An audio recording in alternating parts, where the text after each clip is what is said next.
Hello everybody, I'm Dr. Somali Gupta, Faculty of English, Government, VYT, PG Autonomous College, Durg.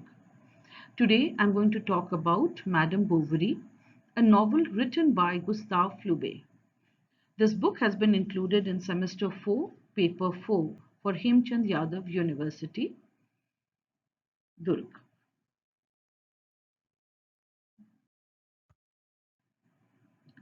The framework of my lecture is going to be in two parts. In part 1, I'm going to talk about the story outline and the themes. In part 2, I shall be dealing with the characters, themes, and the important questions. Gustave Flaubert. Gustave Flaubert wrote Madame Bovary in 1856. This is the cover page of the book, and as you can see, we are saying Madame Bovary, but the spelling here is Madame. Same goes for his name, Gustave Flaubert. The spelling is Flaubert, but it's pronounced as Flaubert. French novelist Gustave Flaubert, born in 1821, died in 1880. He started studying law, but due to epilepsy, he had to abandon his legal studies. This gave him an opportunity to pursue a literary career. His debut novel, Madame Bovary, originally serialized in the French literary magazine La Revue de Paris, in late 1856 established Flaubert as a master of French realism. Originally written in French, this novel has been translated to English multiple times by various people. Flaubert's erotically charged and psychologically acute portrayal of Emma Bovary caused a moral outcry on its publication in 1857. It was deemed so lifelike that many women claimed that they were the model of his heroine. But Flaubert insisted, Madame Bovary est moi, that's me. Which means Flaubert somewhere associated himself, his own character, with the character of Madame Bovary. Now, before we start with the novel, I would like to talk a little about realism because the movement of realism changed the entire scenario of literature and arts. So, since early 19th century, Romanticism had dominated French literature and art. During the period of 1840 and 1848, after the Revolution, an artistic movement emerged in France that rejected Romanticism. Thus, realism emerged. Realism is the detailed, unblemished depiction of nature or of contemporary life. Realism rejects imaginative idealization in favor of a close observation of outward appearances. The movement of realism aimed to focus on unidealized subjects and events that were previously rejected in artwork. So realism, as the word says, it's talking about the real things as they are without putting any fancy trimmings around it. The major characters in the novel: Emma Bovary, the protagonist. She is a young girl with a head full of romantic notions, borrowed from the romantic novels, which she was very fond of reading. Everything she has learnt about life and love came from those romantic books. So her head is full of romantic ideas. Charles Bovary. Charles Bovary is Emma's husband. He's honest but dull and boring. He's a doctor and is madly in love with his wife, Emma. Leon, a young clerk at a law firm. He is also Emma's second lover. Rodolphe, he's a rich landlord at Yonville. He's Emma's first lover. Now, Ruhu, the manipulative moneylender. Senior Madame Bovary is Charles's mother, who had high aspirations for her son. Monsieur Homais, the local self-serving pharmacist and the one who pretends to be Charles Bovary's friend. We will talk about the characters in my next video. So this is just an introduction for you to remember that these are the main characters who had played very important role in the novel. Now the spelling and the pronunciations are a little difficult because these are French names and French people pronounce a little differently than the English.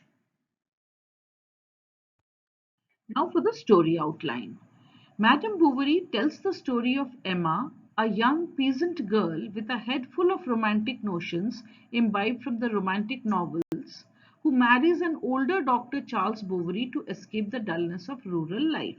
Because she used to stay in a village, she thought that marrying Charles would be her only way to come out of that village and go to a better place to stay. So she marries Charles Bovary, not out of love, but in order to come out of the rural area. But soon she gets bored with her marriage to a country doctor and is stifled by life in a small town. They live in a small town called Toast, and she really doesn't like it there. So very soon she gets bored. She grows disillusioned with both her husband and the provincial ways, especially after she attends an elegant ball thrown by one of her husband's aristocratic patient, Marquis de Andevillas. Now, when she sees all that glitter, all the richness in Marquis's ball, she is totally enamored by it. She is totally taken up by it. And that is the kind of lifestyle now she wants to have. In the meanwhile, she also gives birth to a daughter whom she names Bertie. Now, Emma wanted a son, but because she had a daughter, she continues to remain despondent. In order to please his wife, Charles shifts to Yonville, where Emma meets a young law clerk, Leon. Now, Leon was as bored of small town as Emma was. And incidentally, he also shared her love for literature, especially the romantic novels and poetry. Emma is also infatuated by Leon, but when she realizes that Leon has fallen in love with her, she becomes a dutiful wife and tries to maintain her self image by rebuffing him. Heartbroken, Leon leaves for Paris to study further. Emma then meets Rodolphe Boulange, who has a reputation of being a cad and a womanizer in the town, and starts her first extramarital affair with him. For 4 years, she visits him, writes to him, and gets him expensive gifts, and squanders her husband's earning and the loan taken from moneylenders. She spends a lot on Rodolphe. One day she proposes that they run away together, but by then Rodolphe had already become tired of her, so he sends her a regret letter with a basket of apricots.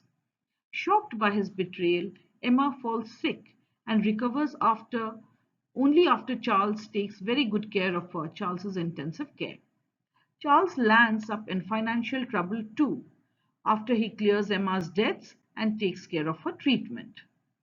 After a few days, Emma meets Leon at the theatre in Rouen, and Emma's second affair starts.